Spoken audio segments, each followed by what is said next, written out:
climbing out of Sydney at the moment then, and you may be thinking, why is it so smoky around you? I wasn't going to record this flight, but I thought I'd put the cameras on the way home because I thought you'd be interested to see what it's like in Australia in bushfire season. That's what all this smoke around us is. This is the result of some pretty big and horrible bushfires which have been burning in Australia.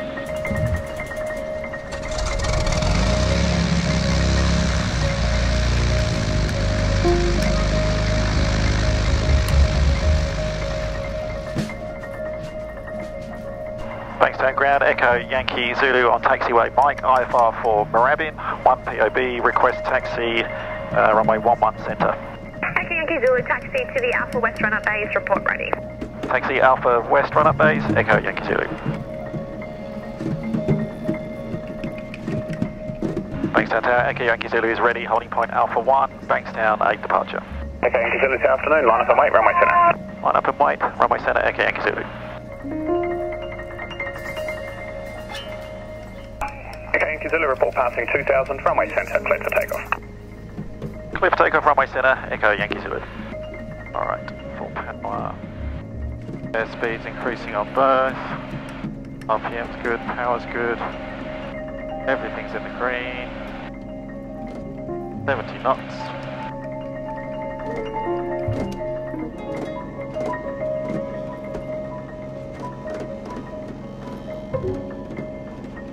Echo Yankee Zulu, disregard the 2000 report, contact Sydney departures 118.4K. 118.4, Echo Yankee Zulu, see ya. Sydney departures, Echo Yankee Zulu, departed Bankstown, passing 2,100, climbing 3,000. Echo Yankee Zulu, Sydney departures identified. Echo Yankee Zulu. I'm climbing out of Sydney. I've just been in Bankstown today. I'll be honest with you, I was taking some Christmas presents up to my family who are based in Sydney, and they had some Christmas presents to take back to my wife and daughter back in Melbourne. Anyway, there was some Christmas present swapping going on, so I've flown up to Sydney for the day to do that. Heading back home to Melbourne now. This is the result of some pretty big and horrible bushfires which have been burning in Australia for at least the last couple of weeks. It's unfortunately a very sad situation.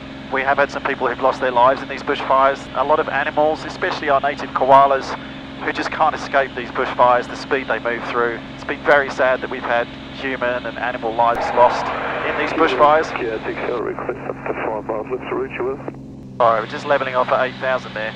So yeah, what I thought I'd do is just share what it's like, share the experience of what it's like flying through this. Even though it looks like you can't see very much, you probably can't see anything on the cameras, the one I've got on the wing. I still can see the ground, but it's when you're looking ahead, there's really not a lot of visibility out the front. I'll just show you what's going on here on our plan as well, so you can see what I'm looking at the moment. This is our current track, this is the aircraft, that's where we are. So we got departed out of Bankstown, and then towards that waypoint Cordo, and then now making our way towards Goulburn. Probably the biggest build-up is this one you can see to the right at the moment. That's going to be way off to our right-hand side over there. Echo Yankee Zulu, control service terminated, call Melbourne Centre, 121.2. Control service is terminated, 1212, Echo Yankee Zulu. Melbourne Centre, Echo Yankee Zulu maintaining 8,000. Echo Yankee Zulu, Melbourne Centre, g'day, the QNH 1013. 1013, Echo Yankee Zulu. On the way here from Moorabbin, I was listening out to air traffic control and the fire bombers, just organising their movements to come in. They're amazing jobs they do. I'm flying in this in a nice, comfortable Cirrus, you know, autopilot on, maintaining one level, and I'm still having to look out a lot and be really on top of my game. Imagine doing it in these conditions in an aircraft where you're flying low level, bombing a fire, your weight and balance is changing all the time.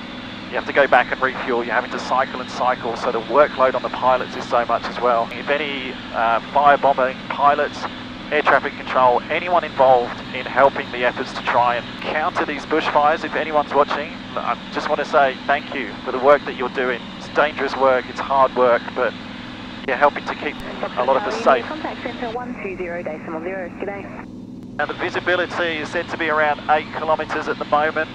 I can see actually better than I could on the way up this morning. It has dissipated a little bit.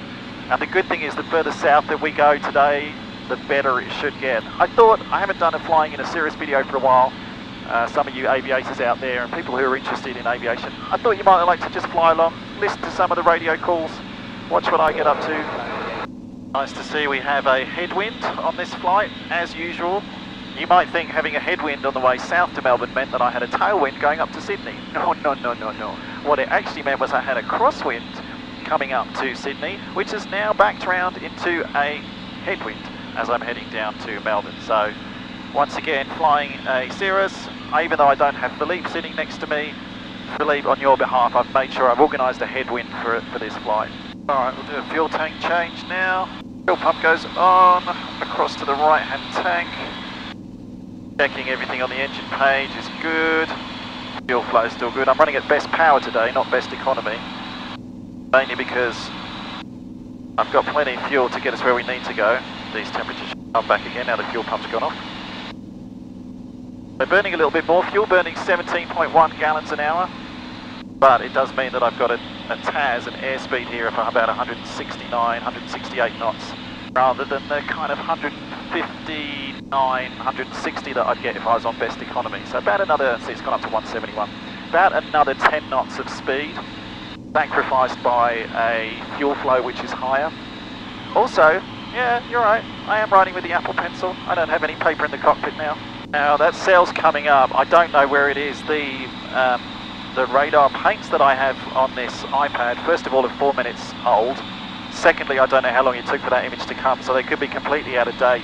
I've got the wind coming from the right, and I don't want to just skirt around the cell, which has probably moved into my track, so I would be going through it otherwise. And I can't see out the front, as you can see.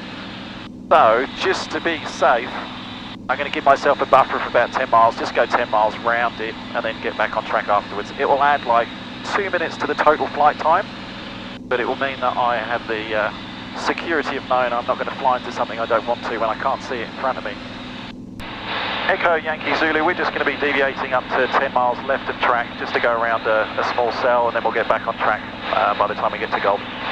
Echo Yankee Zulu, reported IFR traffic 10 left. Echo Yankee Zulu, thanks. So, heading mode, up to here, let's go 10 degrees left, so what are we doing, 233, so we'll go 223.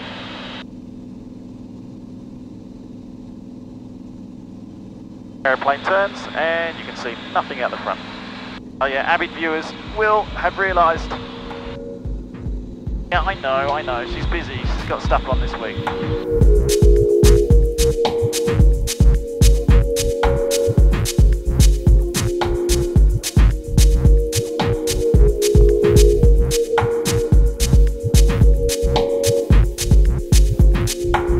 That guy up there, you can see he's above us, right? I don't know whether you can see the contrast here very well. So there's my wing, there's the bottom of the cloud.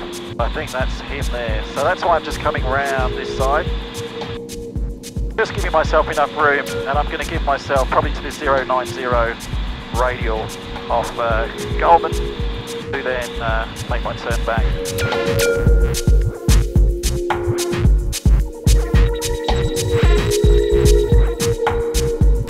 Echo Yankee Zulu now tracking present position, direct AVBEG. Can we get our clearance through Canberra airspace with you?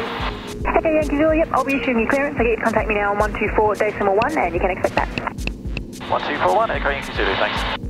Melbourne Centre, Echo Yankee Zulu maintaining 8000. Echo Yankee Zulu Centre, thanks. You cleared to Moorabbin tracking AVBEG planned route, maintain 8000. Cleared Moorabbin tracking AVBEG planned route, 8000, Echo Yankee Zulu, thanks. Come on, smoke. I've had enough of you now. Where are my clear skies? Also, for all you tech fans out there, just been testing this new Garmin InReach. This is the InReach Mini. It's a satellite communication thing.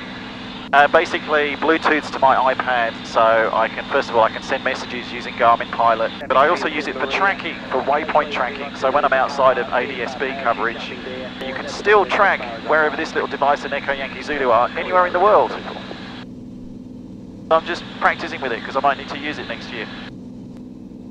Is it me? Or is it brightening up out there? Are we finally coming out of the smoke band? We're going to make a left turn in a minute anyway, hopefully, as we start to track south now. Oh, I think I can see blue. Yay! Echo Yankee Zulu, yeah, go ahead.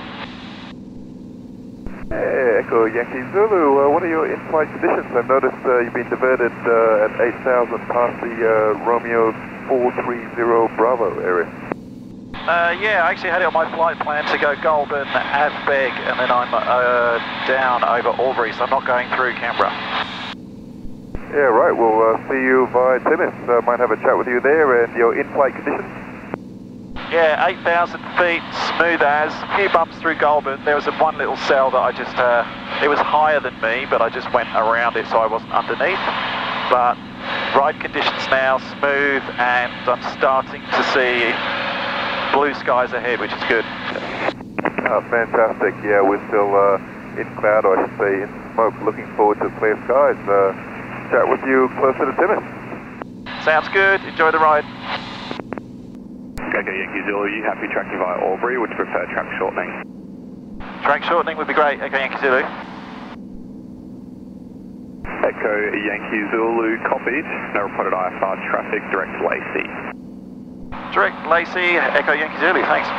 That's good. So what he's given us now is instead of going along these routes, these waypoints down here over Albury, track shortening means he's given us direct to Lacey, which is excellent. One cool thing as well, I don't know if you notice in our plan now what I can do. If I double tap on that new track, that direct to, I get my new LSOT, my lowest safe altitude. So I know for this whole leg down here, my lowest safe is 6,400. So as long as I'm bearing that in mind for any descents I need to make, we've just saved tons of minutes. I could work it out, but I'm not going to. Alright, home to Melbourne. These two cameras are going to run out, so I'll say bye there. Thank you very much for watching. Do click on that subscribe button if you're not subscribed already. It does mean a lot to me to see the channel grow. If you are, thanks for being a subscriber to the channel. Give us a like if you enjoyed that. Otherwise, thanks as always for watching.